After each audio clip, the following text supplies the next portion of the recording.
सभी को नमस्कार। करियर फर्स्ट चैनल पर आप सभी दोस्तों का स्वागत है। आज का डिक्टेशन लिखने के लिए तैयार रहें। Ready start. माननीय अध्यक्ष जी, जन सामान्य को बेहतर सेवा प्रदान करने के उद्देश्य से रोजगार के अवसर तेजी से बढ़ाने, पिछड़े क्षेत्रों के विकास में गति लाने और भारतीय उद्योग की कार्य कुशलता बढ़ाने के लिए उद्योग नीति को एक व्यापक स्वरूप देने की आवश्यकता है। हमारी उद्योग नीति में पहले ही काफ़ी परिवर्तन किए गए हैं, जो कि अब आधुनिकीकरण के नए आयाम, नई तकनीकों के समावेश तथा देसी तकनीक के विकास के रूप में हमें देखने को मिल रहे हैं।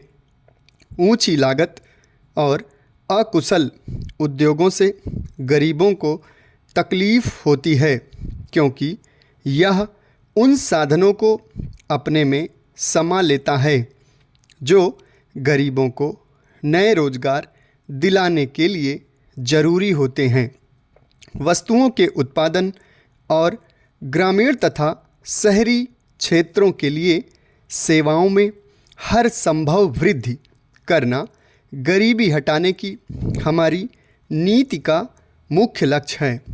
इसके लिए उत्पादन का पैमाना, क्षमता उपयोग, स्वदेशी टेक्नोलॉजी की भूमिका, श्रम उत्पादकता, विस्तृत निर्यातक कार्यप्रणाली, भविष्य में लघु और मध्यम उद्यम के महत्व और मौजूद प्रशासनिक तथा प्रबंध तंत्र का संचालन करने की नीतियों पर नए सिरे से विचार करना होगा।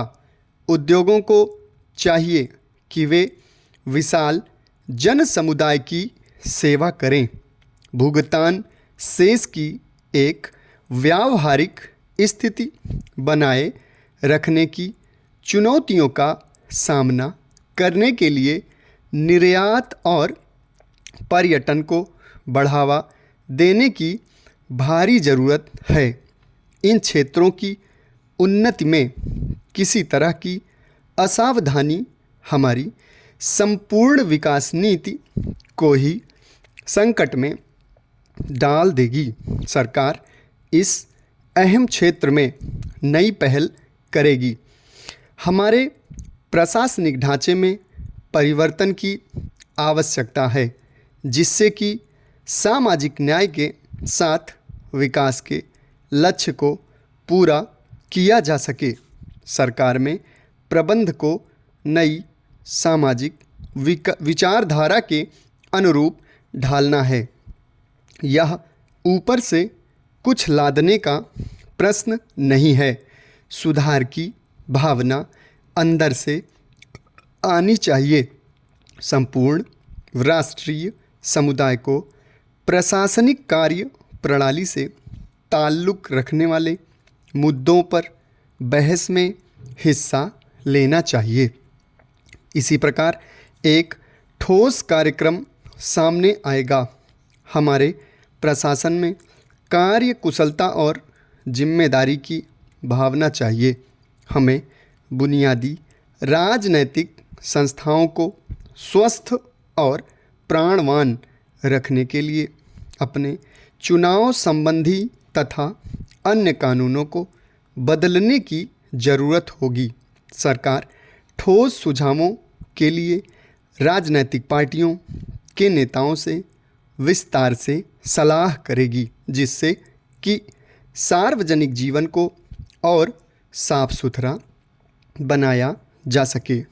एक भारत की कल्पना तभी साकार होगी जबकि पुरुषों और महिलाओं में वास्तविक जीवन में चरित्र बल, उद्देश्य के प्रति दृढ़ता और श्रेष्ठता के प्रति वचनबद्धता होगी। समाप्त। धन्यवाद।